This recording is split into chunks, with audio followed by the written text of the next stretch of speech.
blackness or dark skinned will give you this, oh, she's masculine, she's strong, that's why I don't like people using the word telling me I'm a strong woman. Please don't tell me I'm a strong black woman. I'm soft. I like the soft life. Don't tell me, because strong black woman means you're automatically expecting me to endure issues or endure problems. I don't want to endure problems. Sohne und Solche. Ein Podcast über Menschen und wie sie sich unterscheiden. Und wie die Kulturwissenschaften dazu forschen. Mit dem Sonderforschungsbereich Humandifferenzierung.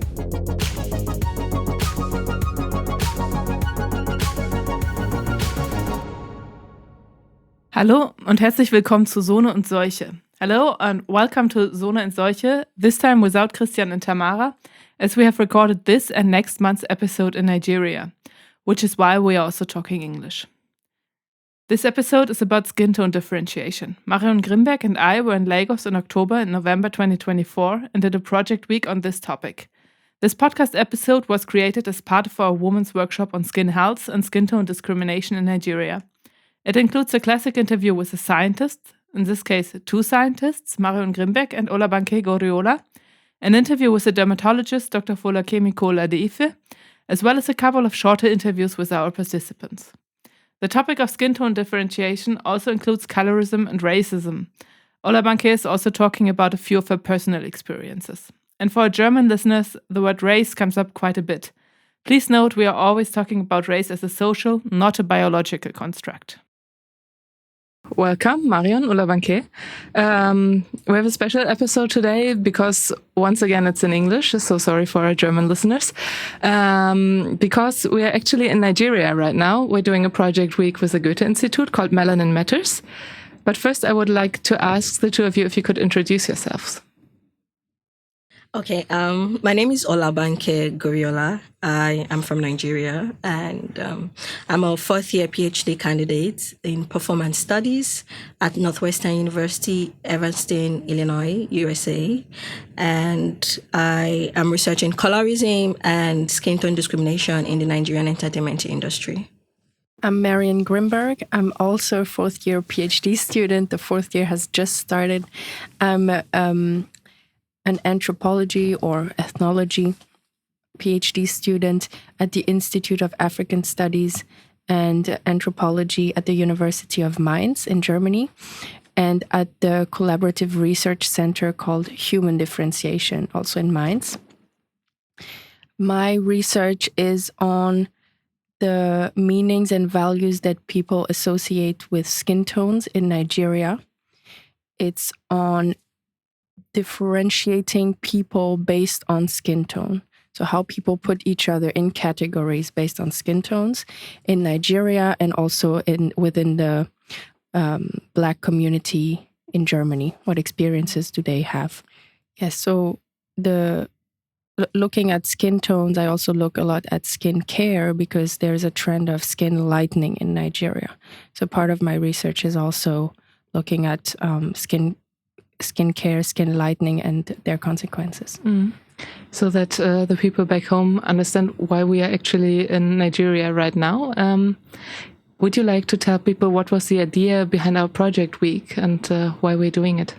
Yes, so there were several ideas. One of the main ideas for me was to give something back to the communities that enabled my research, because I came to Nigeria several times and people were very open to talking to me and participating in my research, giving me interviews, giving me access to events and different places where I could do participant observation. So I was wondering what I could do to give back something that made sense also for the community. I felt like writing an academic paper would not reach too many people that I've interviewed. So I wanted to do some public events and some events tailored to specific target groups. So we had a photography event, for example, for young and up-and-coming photographers. We had a workshop day, especially for women. And we also had an academic day to connect scholars from Nigerian universities around the topic of skin and skin tones. Thank you. To give you a bit of background information on skin health in Nigeria, especially skin lightening, which will be mentioned a couple of times during this episode, I've also interviewed Dr. Friederike Cole-Adeife. In the beginning, could you introduce yourself? Yes, my name is Dr. Friederike Cole-Adeife. I'm a consultant physician and dermatologist based here in Lagos, Nigeria. I work at the Lagos State University Teaching Hospital in Ikeja. And could you tell me what is the current state of skin health in Nigeria? Well, skin health is a very trending topic and a very important topic. Of course, the skin is the largest organ in the body, and it's the organ that everyone sees and everyone is quite concerned about. So skin health is important to everyone, and everyone wants their skin to look good. However, because of a lot of the desire for good skin, people tend to go down the wrong path many cases, and that can lead to skin problems. So in the pursuit of good skin health, people actually end up having poor skin health.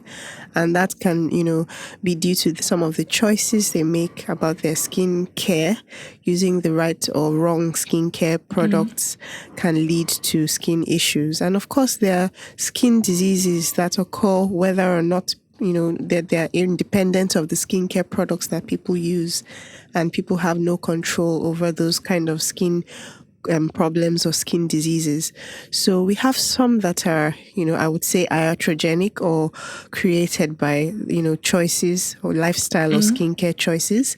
And we have a lot of skin health issues that are due to, no fault of anyone, that people just develop for reasons beyond their control. And it's said that at least 1 in every 4 people all over the world, 1 in every 4 persons around the world has a skin problem.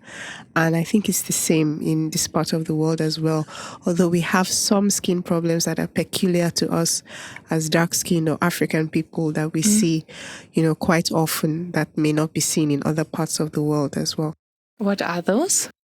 So usually things related to skincare practices. So in this part of the world, people use a lot of skin lightening or skin bleaching products, and this can lead to a myriad of problems with the skin over time. So chronic or long-term skin bleaching, particularly with agents like steroids, hydroquinone, and mercury, can lead to multiple skin issues. They can have stretch marks, thin skin, recurrent skin infections. You can have hairy skin on the face in women, and very difficult to treat acne, what we call steroid acne. Hydroquinone in particular can lead to this discoloration on the face called exogenous ochronosis, and can lead to other skin discolorations. And these are things that may not be seen in parts of the world where people don't use skin lightening products, but they're very common in our part of the world. And sunburns and what people call sunburns, and also poor wound healing. So people who need to have surgeries or need to have treatment because they've lightened their skin, the post-surgical recovery is very slow, and the wound doesn't heal because the skin is so thin and damaged by skin lightening products. So these are some skin issues that are kind of peculiar to this environment, not just Nigeria, but many parts of Africa, because of skin lightening. And then the use of antiseptic soaps a lot. People feel the need to disinfect their skin on a daily basis with antiseptic soaps and liquids. And we believe this is also driving a lot of skin irritations and allergies.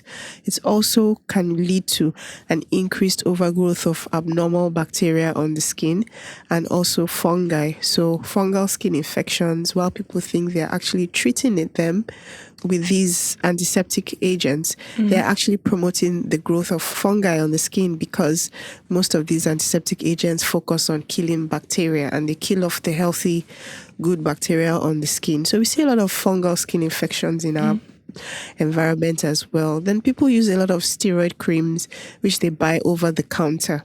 They call triple action creams to treat various skin conditions, and you can just walk into any supermarket and buy them. But these creams contain very strong, potent steroids like clobetasol and betamethasone dipropionate, which are only meant to be used for a short period of time and prescribed by a doctor.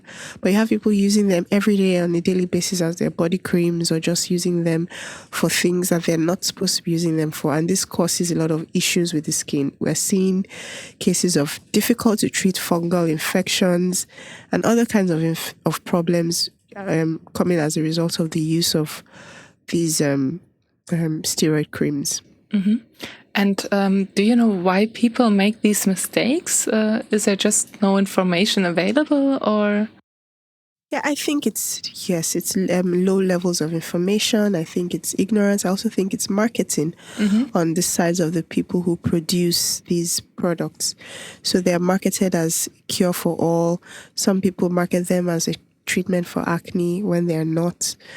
So the advertising and marketing for some of these products is wrong. Also, people are just looking for something to improve their skin quality, and of course they would look for what the marketing, what is being marketed to them, and then they may be misled. So yes, I believe there is a dearth of information about the right skincare practices, and also the advertising of wrong skincare products tends to confuse or mislead quite a number of people.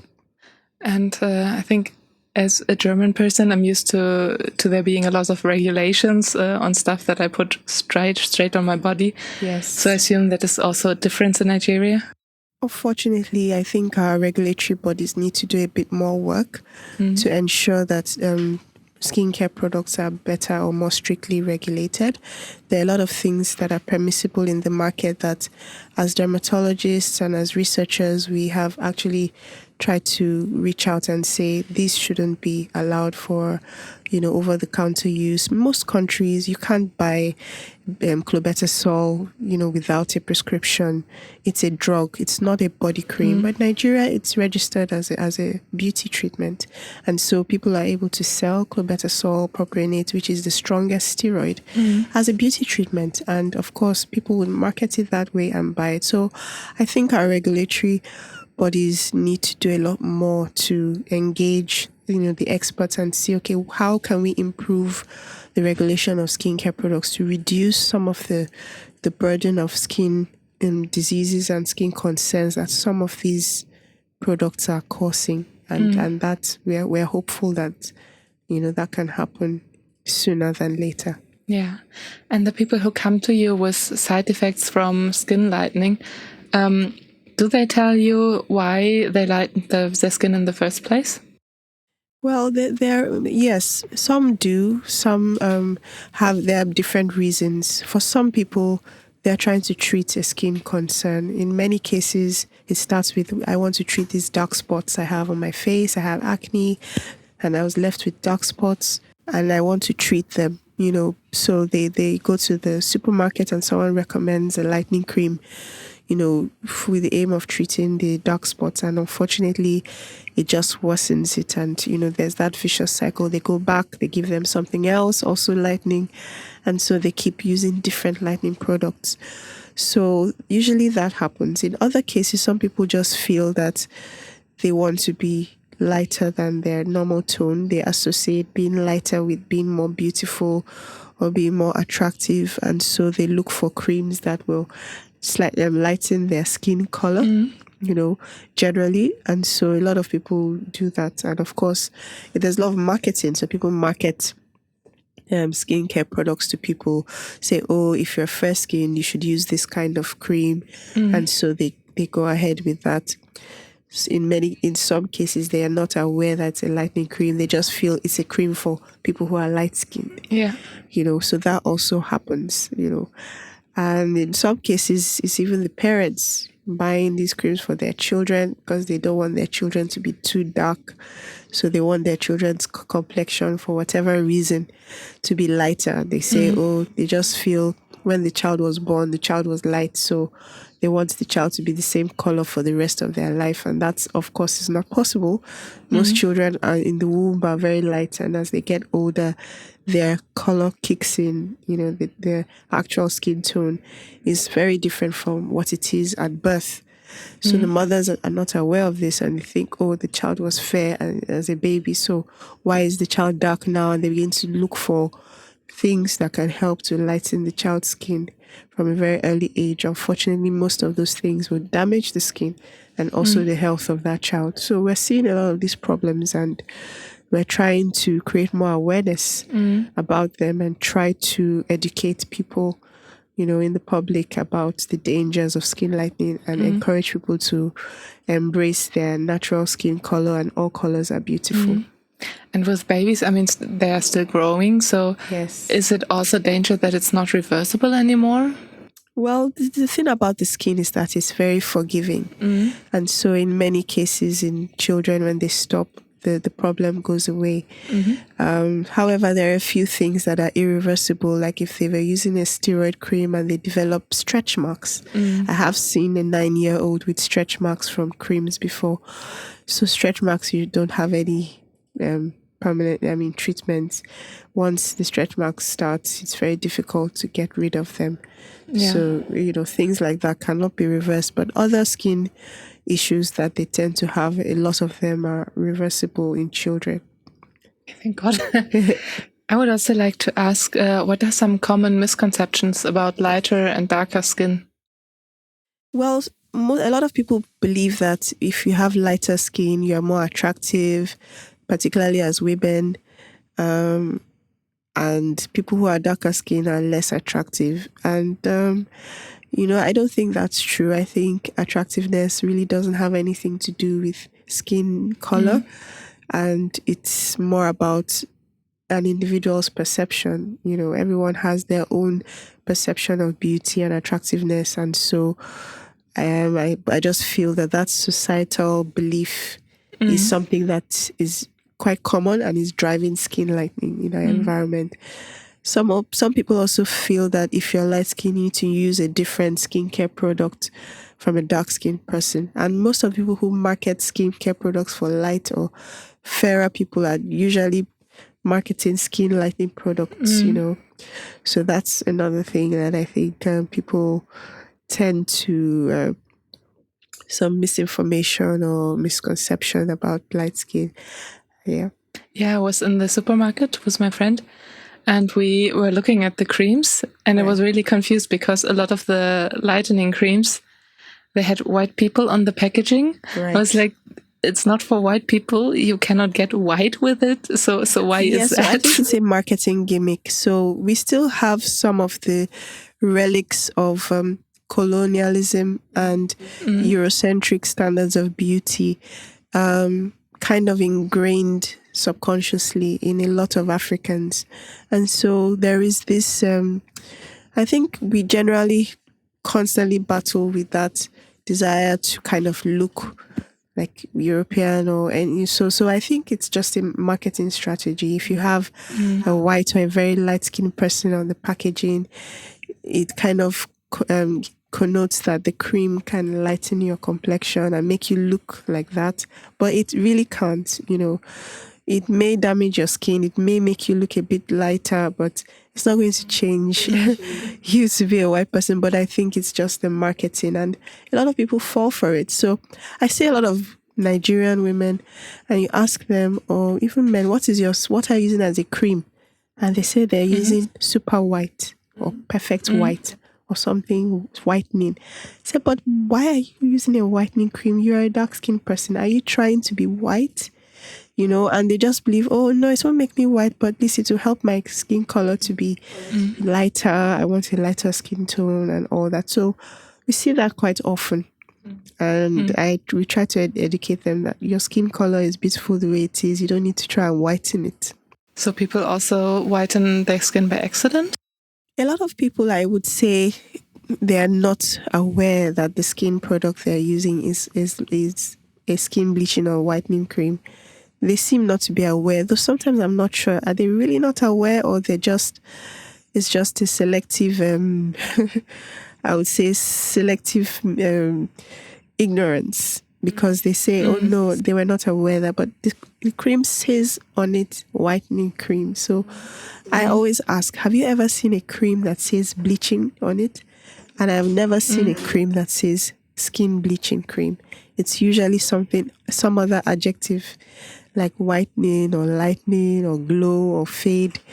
So I tell them that all those adjectives usually will connote that this cream is a lightening cream or a bleaching cream. So our advice is to try to avoid such products.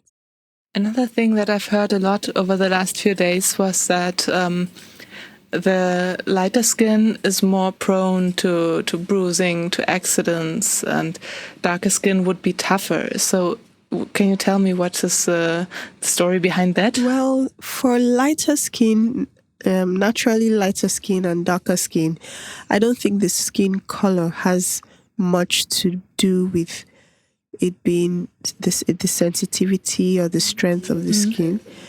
But I think artificially lightened skin can be more prone to bruising because of the steroids, because of the lightening agents which damage the skin and thin out the skin. That kind of skin can be more prone to injuries and sensitivities and bruising and wounds because it's been damaged by the skin lightening products. But a healthy, naturally fair skin, I don't think is more sensitive than darker skin generally. So it's just that the bruises show more. So more yeah, visible, so with lighter skin, it's more obvious. If they have spots or hyperpigmentation, it's more obvious. So maybe that's one reason why people think it's more sensitive, because there'll be more of a contrast with a fairer skin type than a darker skin type. Could you also tell me, we've spoken a lot about skin lightening. How do these creams work?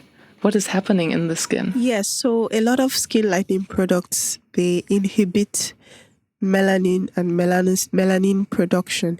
So we have cells in our skin called melanocytes, and these cells produce the pigment that gives us our skin color. That's the melanin. We all have varying concentrations of melanin.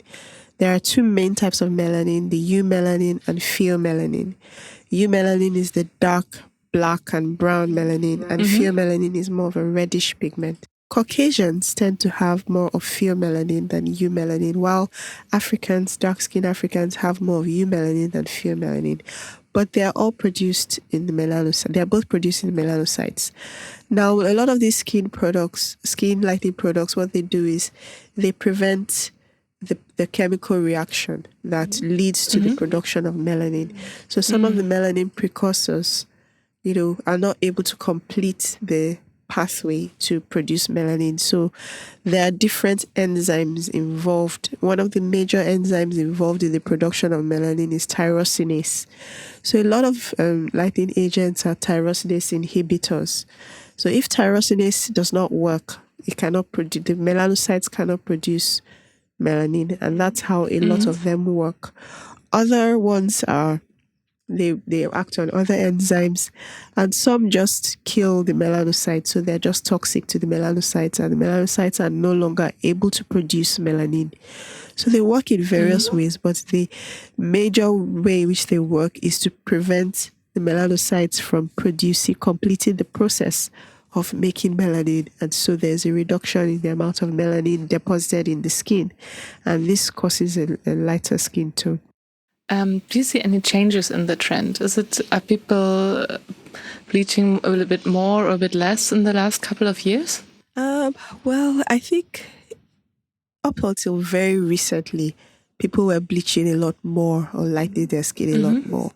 Just this year, I think there have been a lot of campaigns against skin lightening, and a lot of celebrities have come out to say they are not lightening their skin anymore. I think this has helped a bit, but I think people are still lightening their skin quite a bit, and a lot of people are still using skin lightening agents.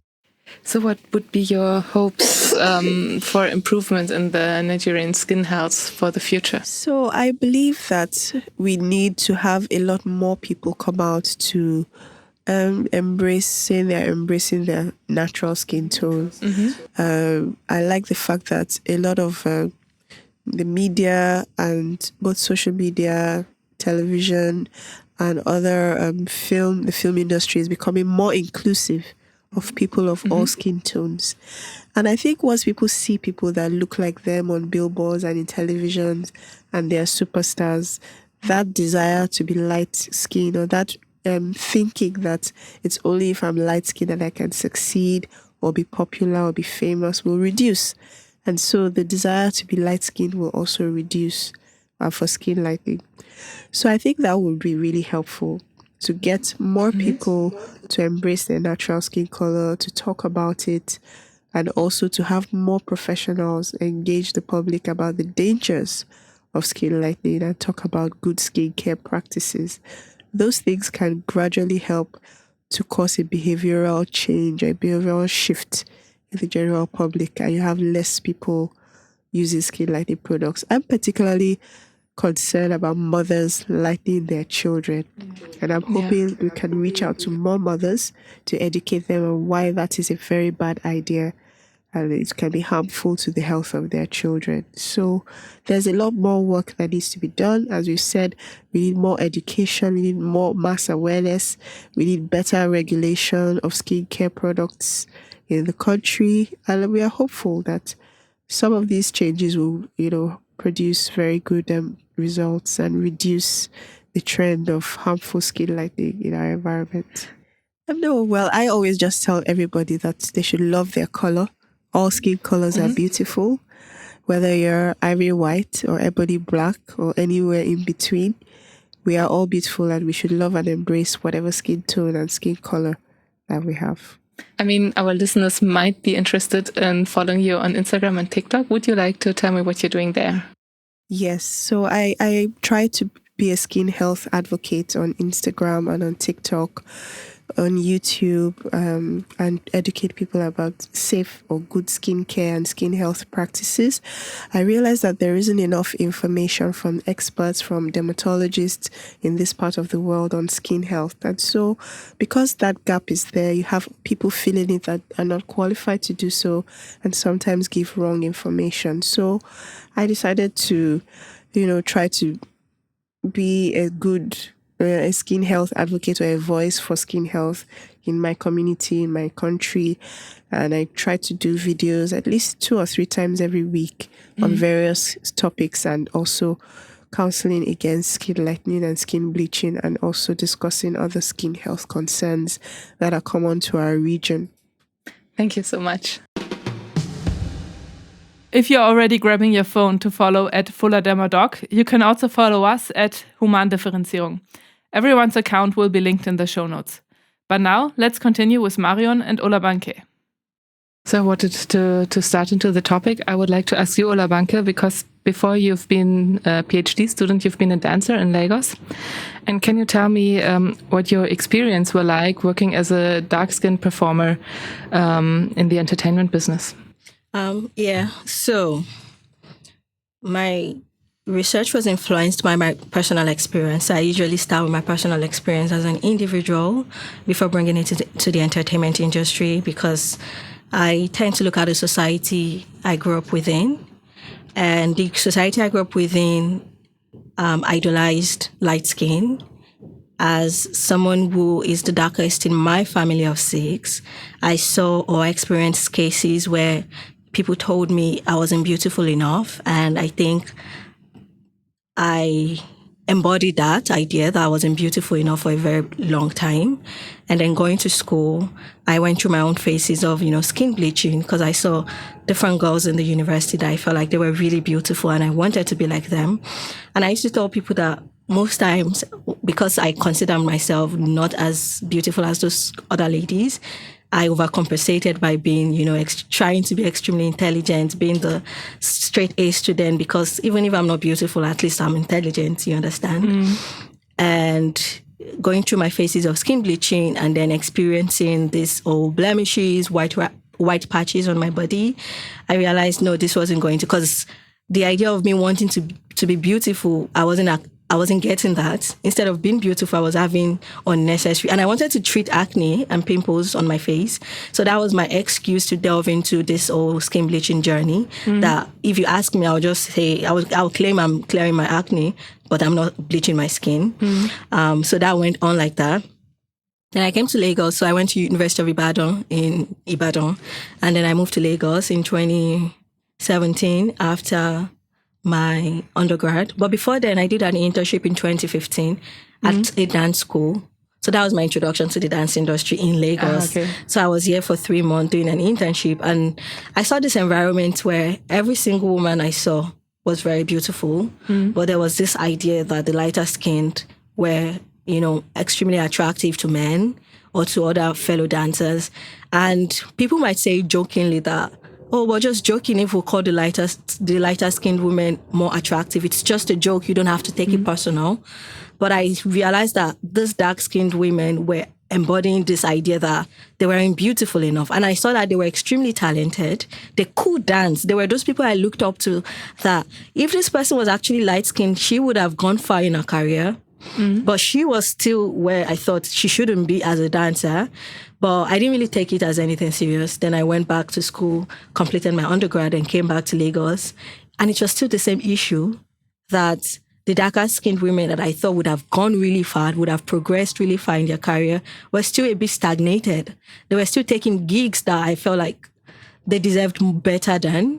And I started speaking with people, with other female dancers, that what's happening, you are better than this, you could dance than this. And why am I not seeing you on stage? Why am I not seeing you in front of camera?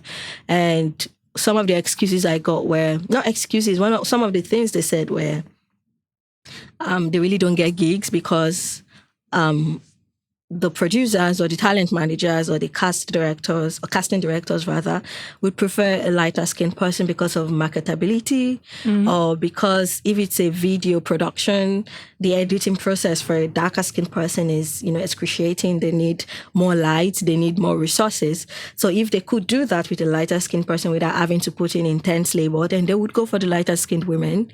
And that was when I knew, okay, something is going wrong, but people are not paying attention to it, because the men I spoke with were all concerned about, oh, it's not about the skin tone, it's about the skills. Whoever tells you that they are not getting jobs because of their skin tone, they are not good dancers, and it's a lie. I can see, I'm not blind. I could see that these people could dance. I saw people who would, pay more attention to the lighter skinned women around me, as opposed to, talking to me. Not that I didn't have people that would tell me, oh, I think you're a beautiful woman, but I thought I couldn't believe they were saying that, because I felt like they were lying. Why would you tell me I'm beautiful as a dark-skinned person? So that went on. And then I left Nigeria in 2018 after my National Youth Service Corps. And I felt maybe things would have changed. And 2020, when I decided to pursue a PhD, I thought, okay, now I need to speak. I was just speaking with friends that day, because my first intention for a PhD program was to do, because I have a background in religious studies, so I wanted to do Candomblé, which is an Afro-Brazilian religion. I was interested in the ritual practices. So I thought that was what I was going to pursue. But a conversation with one of my friends that you met last night, who came to the event, thank you, came up as, what is happening in the entertainment industry? And we went on to this, it's still happening. Dark-skinned women are still not getting gigs. And I felt that at that moment, and I saw these traces of lighter-skinned people in front of the camera. I said it yesterday that at a point I felt every Nollywood actresses looked the same. They looked alike, because every single person I saw was light-skinned.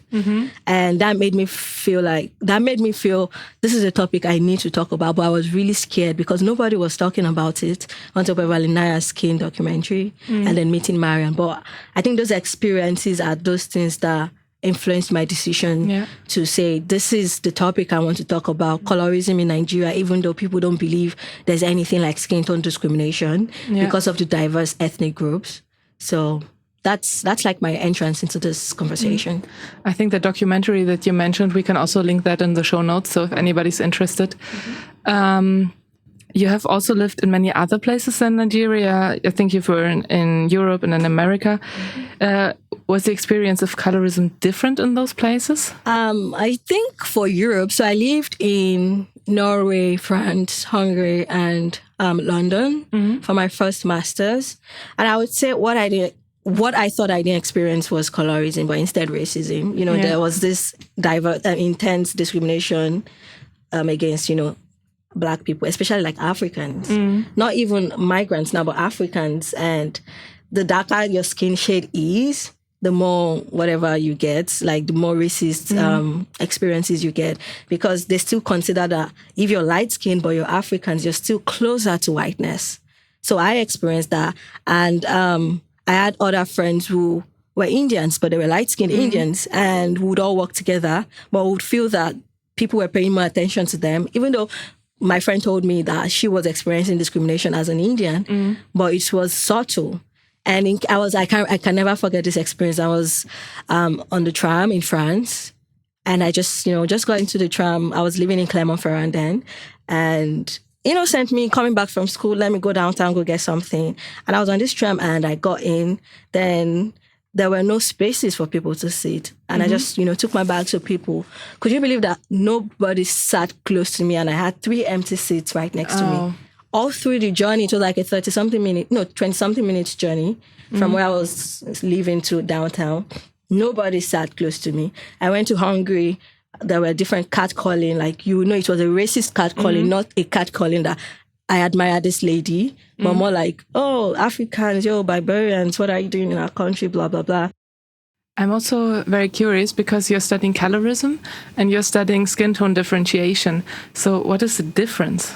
I would say colorism is one part of skin tone differentiation. So skin tone differentiation in itself doesn't have to have these positive or negative attributes associated with it. It's more like a sociological idea of looking at how people differentiate amongst each other according to different lines or variables. And one variable can be skin tone.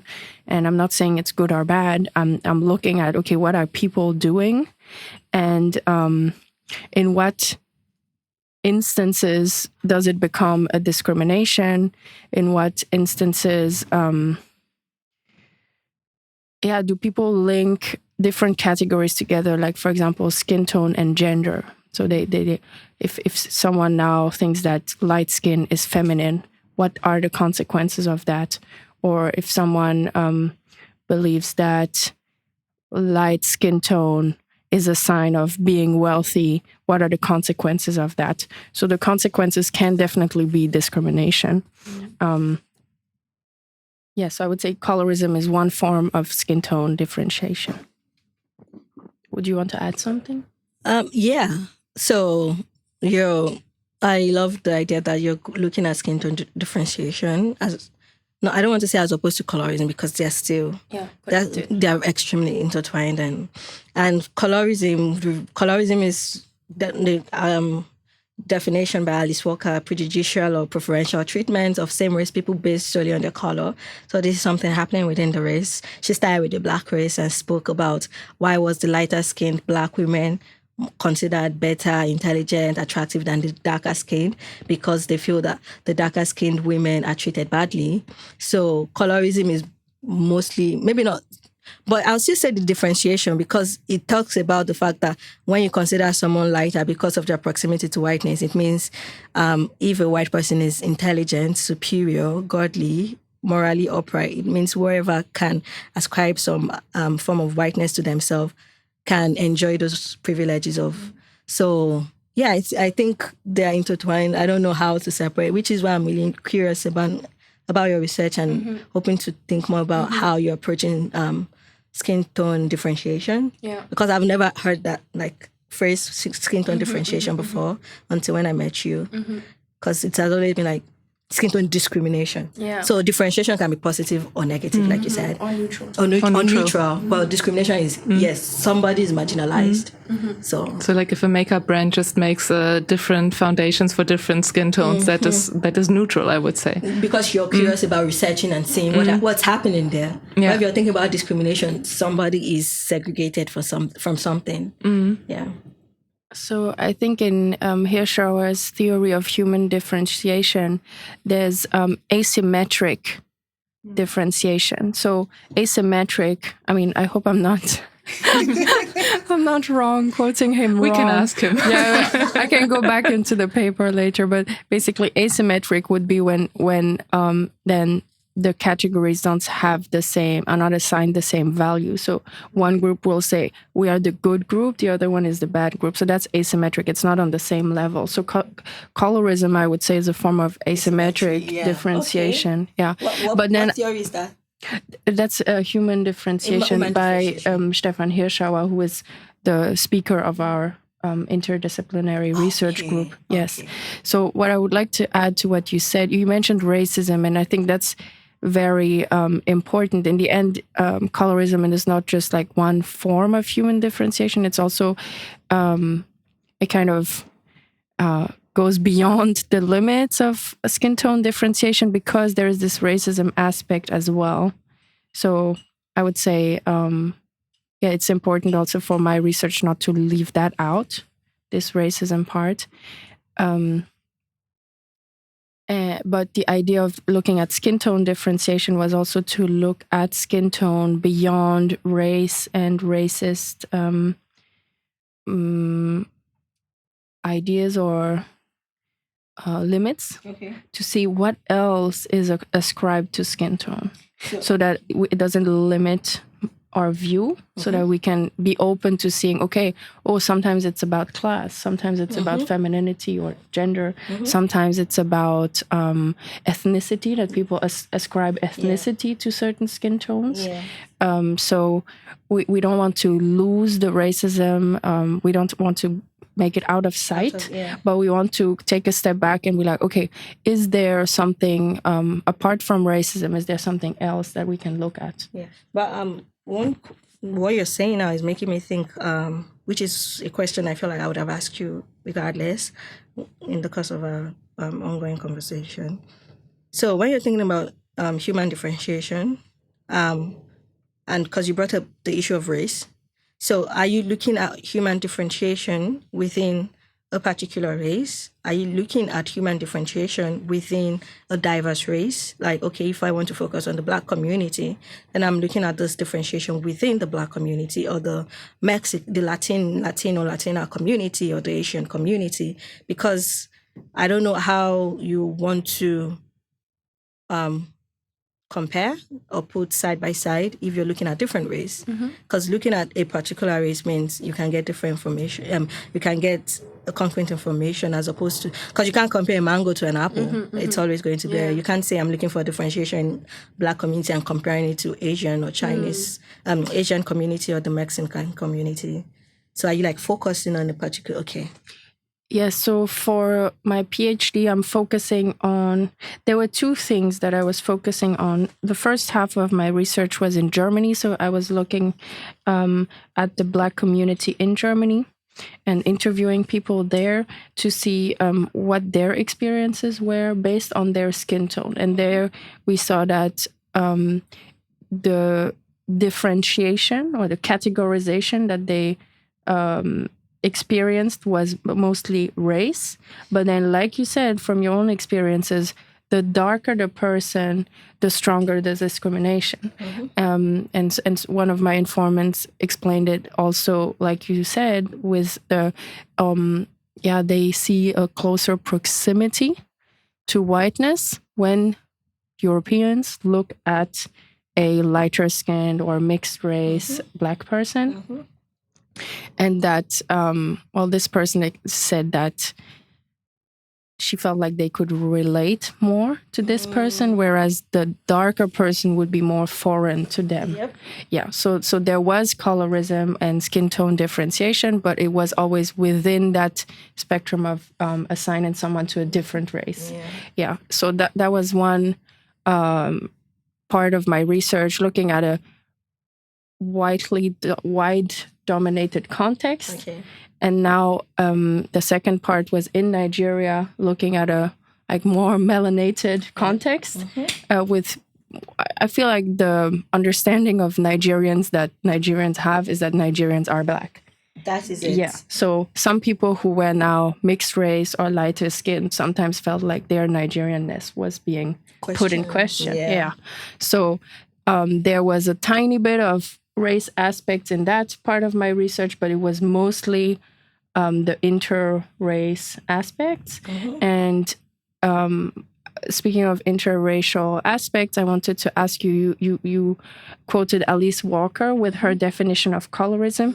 And for my research, I tried to use something which, I don't know if you would agree, but I feel like it's a little bit broader, because I think colorism is not only about discrimination within one race, of lighter people being put above darker people within one race. I feel like that is cross-race, because if you look at Indians, there's also colorism in India, within Indians, or like you said, that Europeans might make a difference, how light or dark someone who looks like someone from somewhere else.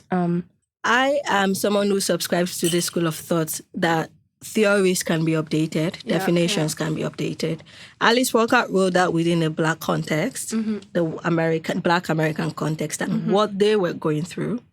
So if we want to think about that, then maybe there's a need for an update or an upgraded definition of, is it within the same race people? But I think the reason why she said the same race people was because the Black community in the US were marginalized. So it makes sense for her to say, if the Black community in the US were marginalized, why is it that within the same Black community that is marginalized, you are marginalizing other people?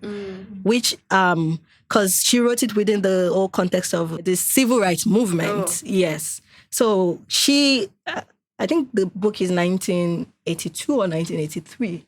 So imagine what was happening then compared to now. But something funny comes up in my work every single time. And the question, and I talk with my advisor about this, is how do I define whiteness when it comes to like shades of color? Because if I'm close, my brother is Black, he's Nigerian. But if I'm standing close to my brother, I'm dark-skinned. I have a friend who is darker than me. If she's standing close to me, I'm light-skinned. So there is this whole thing oscillating from how do you define this spectrum of shade or color, which is one of the things I'm hoping to say, okay, maybe I need to have a kind of boundary, like this is the definition of brownness or blackness or dark shade I'm looking at. Then this is the extreme I would consider when writing my work. But like you said, yes, even the good thing is colorism is very prevalent in other race, because I've been reading books on the Asian race, the Latin. Those are like my key points, the Latino, Latina, because I've seen that Spanish, Latina women, there's this whole idea of this is how you should look like. The light-skinned Latina woman, plump, voluptuous and things like that. So, but there's also the issue where some people are dark-skinned, some women are dark-skinned and they're still marginalized or considered not as beautiful. And it's like we said yesterday, it influences their marriageability, their educational level, their income opportunities, and the kind of job they can get. So maybe not within the same race, but I think it makes sense to think that if you're explaining or trying to understand something, it's better to look within that race first before expanding it. Because you can't compare me to a Latina woman as a Black Nigerian woman, because you need to understand that Africa as a continent is still considered a third world country. Those Spanish, Mexican, they are in North America, right? So there's still that, they're in South America, sorry. South America. Latin America, yeah. So think about the Brazilian women. They are darker-skinned Brazilian women, but the way you would think about them, there's still an Americanness to their personhood. I'm African. People would consider me a barbarian first. They would consider me primitive first because I'm African. And which is one of the things why I feel like yesterday when we were talking about trauma-induced, trauma people get from colonization, it's okay not to also compare levels or layers of colonization. The way some people were colonized is different from the way another set of people were colonized. So the opportunities a Latin American woman would have in terms of skin tone or not, I think might be higher than what I would have as as an African person. Because even in the US, I still have Black Americans who don't like me, who don't talk to me because they feel they are superior to me. They tell me that, yes, even though our ancestors came here through slave trade, but we are in America. You are coming from Africa to come take opportunities. So what are you saying? Are you saying you're better than us? So they still consider that Africa is the backward country where the people there are not as good as them. So I have Black American friends, not friends, Black American people who do not want to relate with Africa because Africa itself is a place where when you think about Africa, third world, poverty, people are dying of malaria, everybody on the streets lives on trees, elephants are roaming about, things like that. So it still makes sense to think about colorism within a race first and then expand it to other race, if that makes sense to you. Yes, also what I would ask is that one of the important parts of Alice Walker's definition is that when you say within the same race, it also means that it's not only white people making that difference between different levels of darkness, of skin tone, but it's also within one race that people do it also amongst each other, so to say. So I think that's also one important part. Yeah, actually, that was the main idea because she was questioning that why are Black annihilating the fellow Black person? So she didn't even give a thought to like white people are marginalizing. She know there was racism, but she's saying, I wish I could speak with her. Because she's saying, how can you be Black and you still like hating your fellow Black person? How can you be a black woman, a lighter skinned Black woman, and still feel that because I'm lighter skinned, I'm better than a darker skinned Black woman? So she is good. She acknowledges the fact that there's racism. It was there. It's still there. But she's questioning that. Why are we doing ourselves? Like, there's this phrase a friend of mine uses, killing like, why are killing They are already calling you why are you killing a fellow Things like, pardon my N-word, but... Maybe we'll bleep it out. Yeah, do it. So, yeah. Yeah. I also wanted to say something about your thoughts on when you are next to your brother, you're dark skin. When you are next to a darker friend, you're light skin. So my professor, Matthias Krings, and I also had this issue of how do we categorize, like when we write, in the end, we also have to write a skin tone or something if we're writing about people with different skin tones. But this is a challenge because we're trying to say that it's constructed and so on.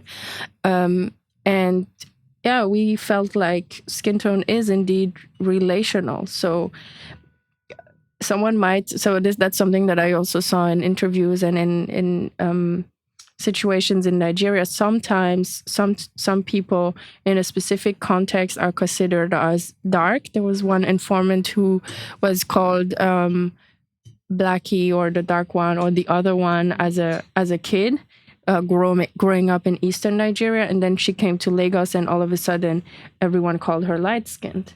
So it is relational, and I don't think I've found the perfect solution, but what I'm doing right now is that I write lighter with ER in brackets and darker to show this relationality.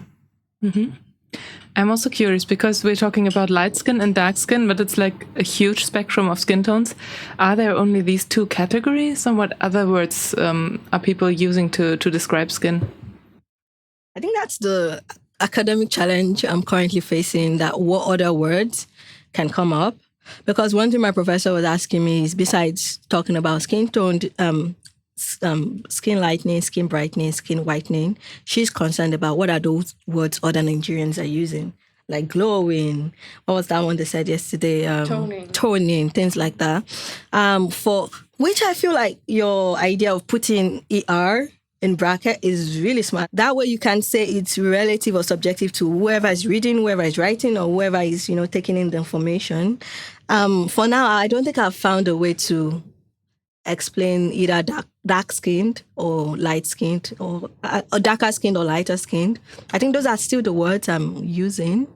And maybe in the course of writing this dissertation, maybe something could come up, but I'm still, open to reading other scholars and seeing their own train of thought and how they are, writing about things or thinking about things or the way they perceive things, which is one of the things I'm encouraged to do, is think about new form of knowledge, new form of theories to say things, or new form of methods to approach things. But I think we still need to think about, because it's subjective. I'm lighter skinned to someone. And I'm like, have you seen me?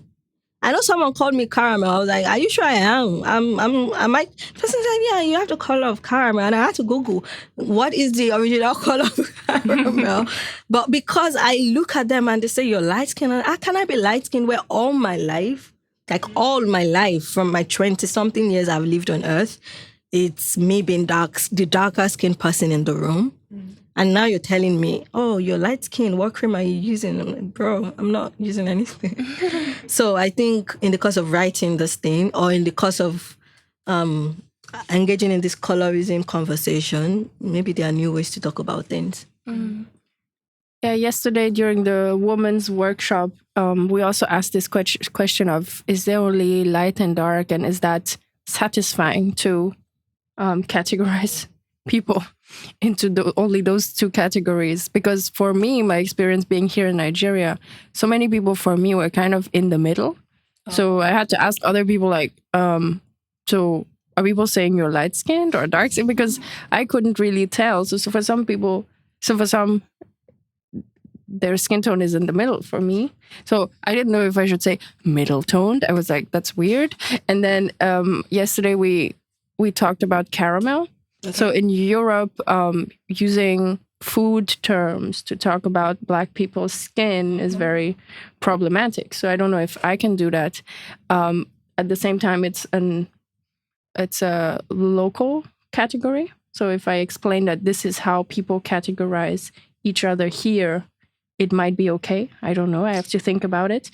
But so caramel is the word that they use for people who are neither very dark or chocolate or darker, because they use the word chocolate too, nor fair. So when they use those food terms, they were saying only caramel and chocolate. And I said, but what about the lighter skinned people?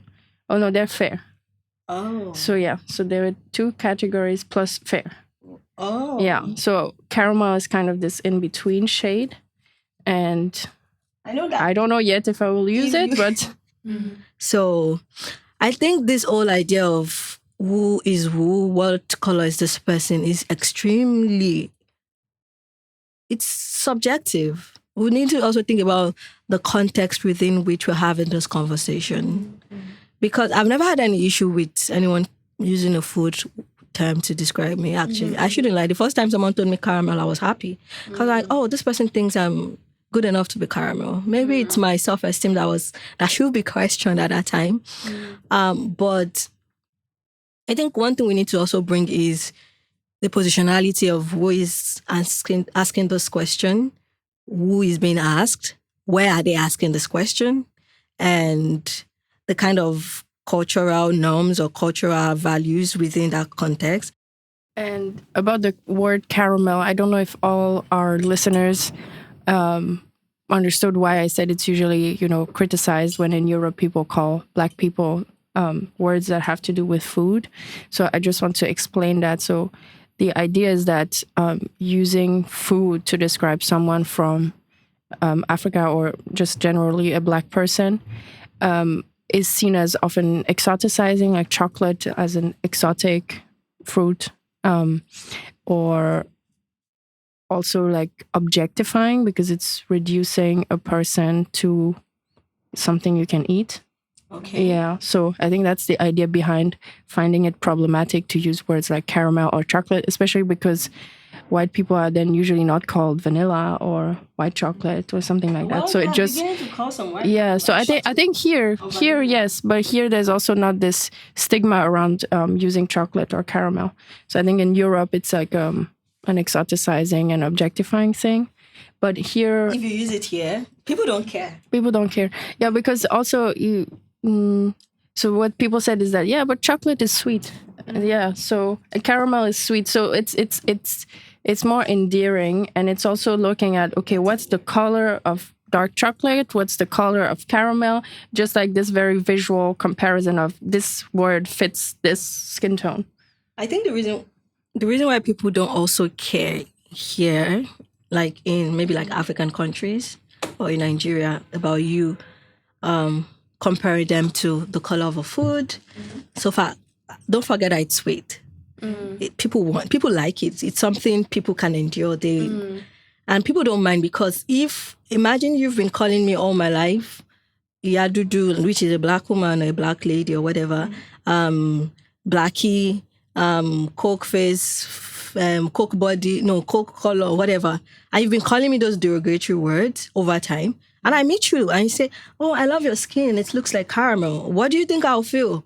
Like the happiest person in the world, because no, I'm serious. So we also need to think about the reason why, maybe in Europe, yes, because there's that thing where you can't just insult people. But in a community here, in most African communities, people don't really care about insults, because... And also it's white people addressing a black person as chocolate. So that can maybe that would bring... I think it's completely different if somebody calls themselves... The first time someone called me caramel was when I was in Scotland, and it was in church. And this woman sat close to me and she was like, oh, you're so beautiful. I was like, okay, thank you. I love your skin. I was like, okay, thank you. She was like, oh, your skin looks like it looks like caramel. And I Googled, what is the color? I'm not lying to you. It was in the course of praise and worship. I was like, what is the color of caramel? And I saw, the definition Google brought up made me feel like, this person sees me. This person thinks I'm beautiful. But you're right, she wasn't white. She's a black woman in Scotland. Maybe if a white person had said that, I would have felt, yo, what's up? Why are you calling me that? One reason why it's also criticized is because sometimes there's this over-sexualization of black people, black bodies. Mm-hmm. So then objectifying them also often has that connotation. Absolutely. At the end of part 1 of our Melanin Matters episode, we would also like you to meet one of the participants of our women's workshop. Vaughn is talking about her experience with racism in the US and UK, as well as with colorism in the aviation industry. Hello, everyone. My name is Vaughn. I am a wellness consultant. I have been in wellness for close to a decade now. Started out with physical wellness, transitioned to being a holistic wellness coach and consultant. So currently in Nigeria, I know there is a kind of like a pandemic of beauty perceptions in relation to skin. Mm-hmm. There is a pandemic of beauty perceptions in relation to skin and skin color. And I've spoken to a lot of people by reason of what I do who have BDD, that's body dysmorphia, from their skin color or their height or their weight. But the most prevalent one is skin color. And we have to walk through a treatment process. So that's why I came here today, because I'm so interested in this. I've personally had confidence issues as a kid. I grew up here and in the States, so there's a very big disparity in how skin is perceived, but there's a similarity, is that darker skin has generally more negative connotations attached to it. That's changing now, which is nice, but it's existed. And I grew up in 2 places where I've experienced this. That's why I came here today. I wanted to see how different women here, or different people here, have walked through the process of regaining confidence, especially with darker skin tones, and just basically living a full, beautiful life, regardless of what their skin tone is, getting confidence in society, in work, in every area of their life. And you told me that you have experienced dark skin discrimination in the US and in Nigeria. Can you tell me what it was like in those places? Okay. First of all, I would say also in the UK, because there was this time that I was walking on the street. I was really young then. It was amusing to me, honestly. And there was I was walking with another friend, like a family friend, who is lighter skinned than me, but is also Nigerian. And there was an old white lady walking towards us. And then when she came close, she crossed over. And then when we passed by her, she crossed back. So it was obvious it was us. It was kind of amusing. I laughed about it because I don't take something seriously. And in the States, I grew up in a predominantly white neighborhood. So there was that awareness that I was different. I didn't necessarily face a lot of racism in my neighborhood, but I knew that I was different, right?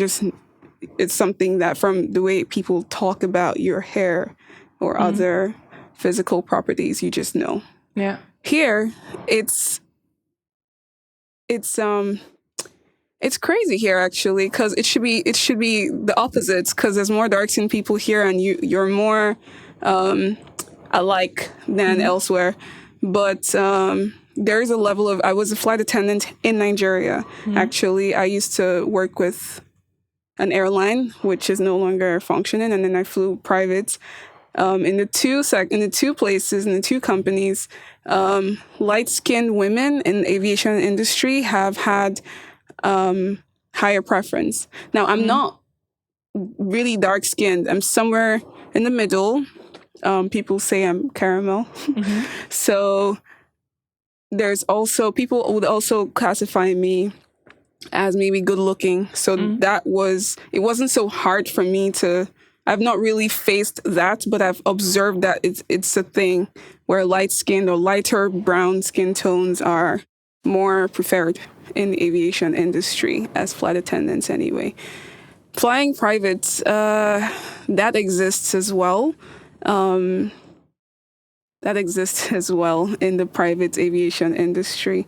So yes, in these cases, I know that there's, in some situations, having a lighter skin or a lighter brown skin tone kind of gives you advantages out here. So do you think a lot of your coworkers in the aviation industry was skin lightening like a big topic there? Or do you know if some people did it to get this kind of job? It's one of those things that happens, but people don't really talk about it. Yeah, so it's happening, but no one is gonna talk about what they use for their skin. And there are some airlines, which I wouldn't mention, that have preferences for their crew based on the skin tone. Some actually, funny enough, prefer darker skin tones, but some prefer light skin tones. But it still highlights the fact that skin tone could be a major factor in considering employment in this sector. Yeah. And I would like to ask you, Leslie, what is beautiful skin to you? I like this question. So I would say that beautiful skin for me is skin that is very, very well taken care of. Hygiene is very important to me. That's one, well taken care of. So you wouldn't have those blemishes from dirt, not very well kept skin, right? From, unhygienic habits. Two, skin that is well hydrated. So, and three, the beautiful, beautiful glow that comes from, soft oils like this or any kind of moisturizer. Thank you. That's it for now. Tune back in next month to find out more about how skin tone is associated with class and gender and how the informants reacted to Marion's and Olabankes research.